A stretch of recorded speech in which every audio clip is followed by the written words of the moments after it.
Sorry I can't be with you this morning, but what I wanted to do was to be able to provide you with an update on where we are in terms of the development of the new curriculum for Wales, following the feedback process in the summer, just to talk a little bit about some of the things that are happening in terms of some of the legislation, but also how there are going to be some changes to parts of the framework, just so that you're fully aware and can convey those key messages to schools that you're working with. Within the feedback process, there was quite a significant amount of feedback provided, 1,700 almost contributions from both organisations, from schools, from a diverse range of people across Wales. 116 responses to the Children and Young People survey. 25 focus groups were held with children and young people. The engagements event that we held and were held by other regional consortia had over 6,000 teachers or school-based practitioners in attendance. And very crudely, if you distill down the sort of two key messages in terms of the feedback from staff, basically people felt that the language and the presentation of the way the curriculum was presented within the web interface should be simplified, but also that there was insufficient guidance to explain to teachers how they should implement the curriculum in practice. So some guidance around how they should design their curriculum should accompany the information that's contained on the website. This is all reflected then in a blog which the Minister produced, which can be found by clicking on this link here if you want to read more about that. One of the things that happened in light of the white paper and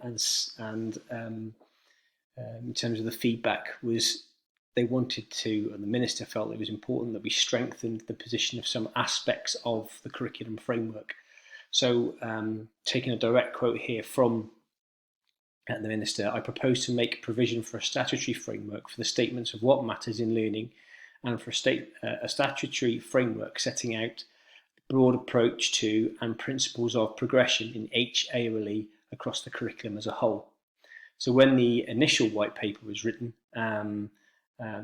in terms of the recommendations that were produced within Successful Futures, it was only the four purposes and access to the 6 areas of learning and experience that were going to be a statutory part of the framework. So what the Minister is in effect doing here is ensuring that the what matters statements and the supporting rationales on which the curriculum has been sort of developed would be a statutory part of the framework, as would the principles of progression within each of the areas of learning as well. And the cross-curricular skills are obviously already part of that framework. Additionally, I intend to ensure the expectations for different educational settings, in addition to maintained schools and maintained special schools, is clear. This includes expectations of funded non-maintained nursery settings, PRUs, and other education provision which learners may attend when unable to attend school. So those expectations are clear for all schools throughout the sector in terms of this new curriculum. And one of the responses to the white paper was around the issue of immersion through the Welsh medium. So what the Minister has said here is responses to the consultation highlighted the need to enable Welsh immersion in primary schools and non-maintained nursery settings. So if you want to know more detail about that or read the Minister's statement, then the link is here for you. You can have a look through that. And then just 2 weeks ago, an 8-week consultation exercise was launched, which basically was framed as access to the full curriculum, including relationships and sexuality education and RE. Okay. So the current situation, religious education and relationships and sexuality education are both statutory in the current curriculum and will be statutory in the new curriculum from September 2022. However, the Minister has said that she is minded to ensure that all children and young people are required to study RE and RSE in the new curriculum, as opposed to the current practice where parents can prevent their children from attending RE and RSE lessons. The consultation aims to find out what the practical implications of such a decision would be within schools and for parents and their learners. But also in a potentially significant change for religious education, we are consulting on changing the name to religions and worldviews to reflect the broader scope of this area in the new curriculum, which will include non-religious views. The consultation aims to gather a broad range of views before taking a final decision and will provide an opportunity for parents, teachers, young people and stakeholders to help shape this important area. So then on this slide, you've got a link to the online consultation, a link to the full written statement, and also an email address that people can email if they wish to have any queries about this. But effectively what this means is the Minister is taking seriously a consideration in legislation to remove the right to withdraw young people from religious education and relationships and sexuality education. Therefore, it would be a right for all children in all schools. So that would be a significant change and obviously will spark some lively debate within schools.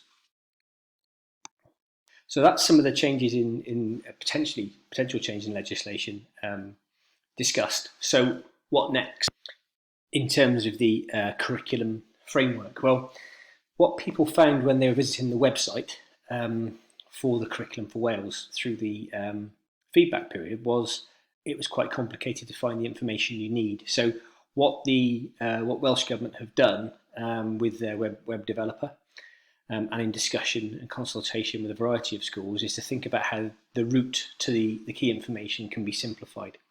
So basically now when you arrive in January at the website, you'll get to a Get Started area, which sets out the ethos, the vision of the new curriculum, the components, the key components, the four purposes, the AOLEs, what things mean.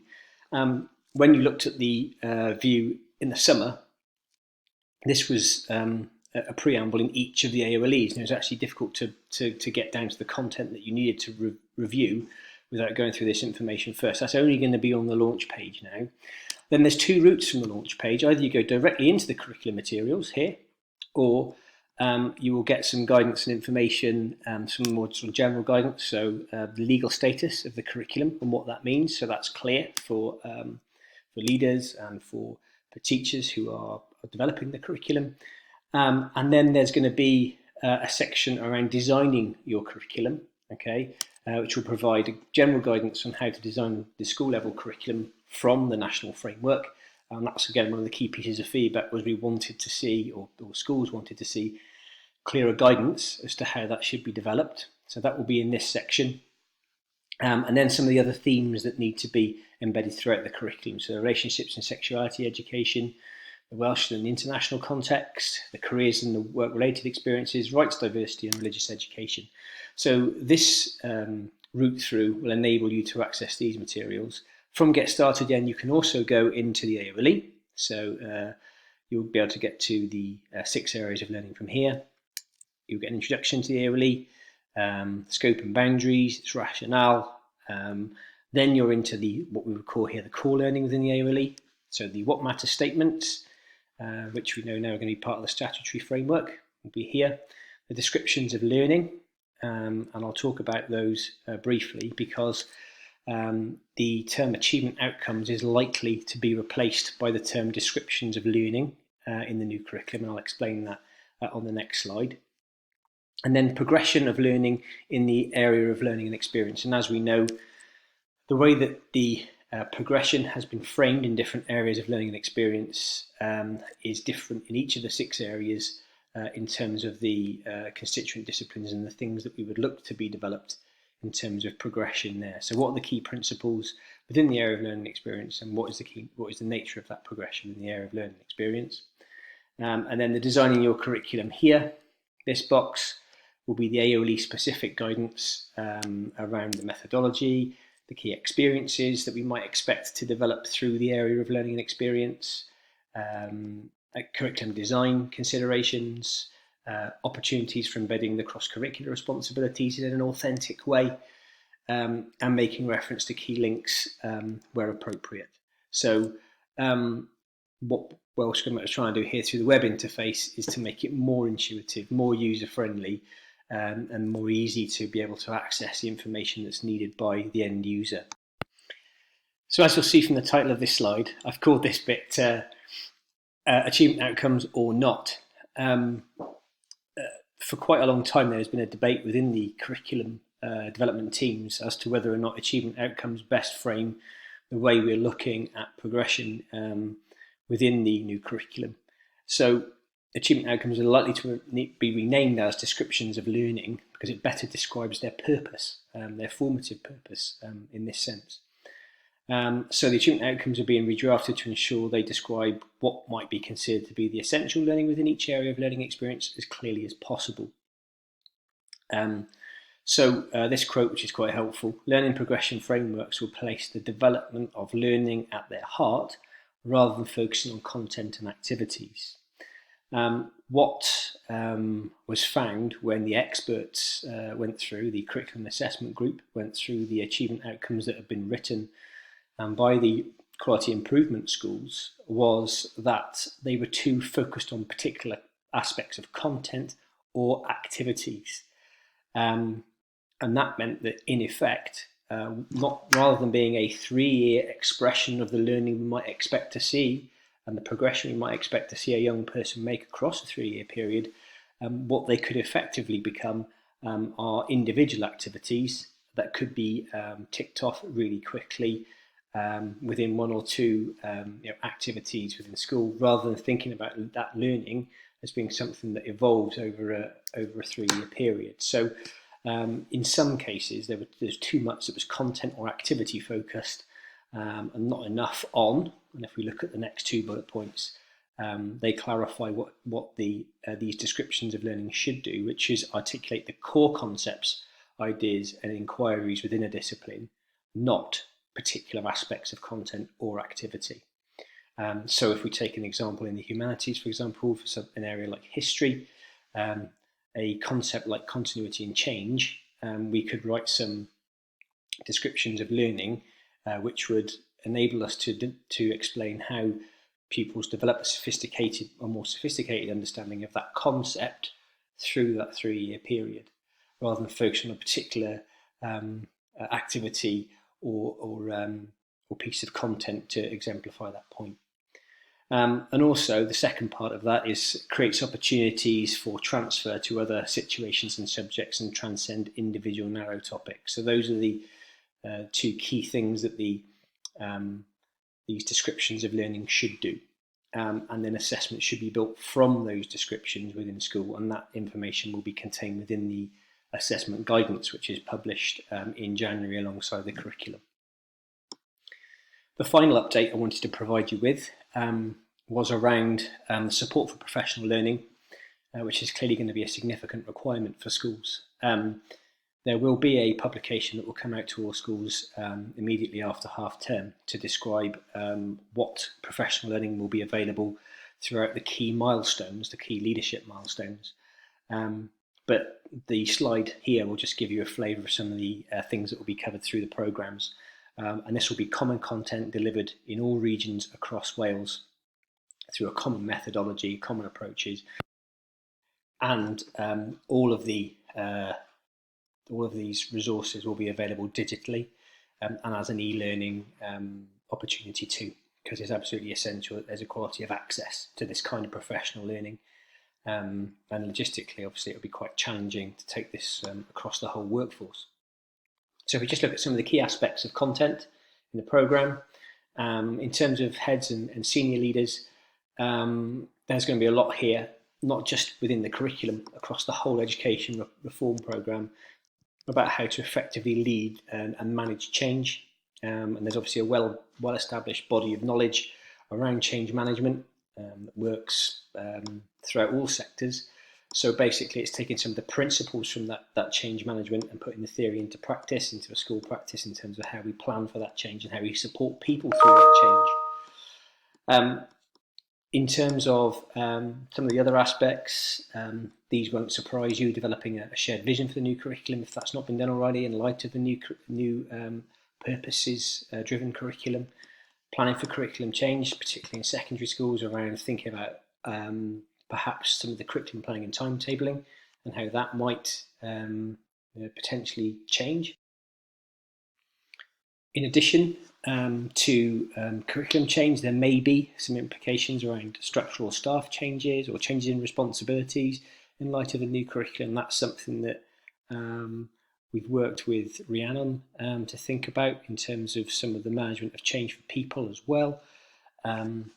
The idea then around the collaborative approach to curriculum design, where we work 3 to 16 in developing some aspects of that curriculum across our clusters, having some common approaches or common sequencing or common approaches to pedagogy, languages of learning, those kinds of things in terms of the curriculum design work that we undertake.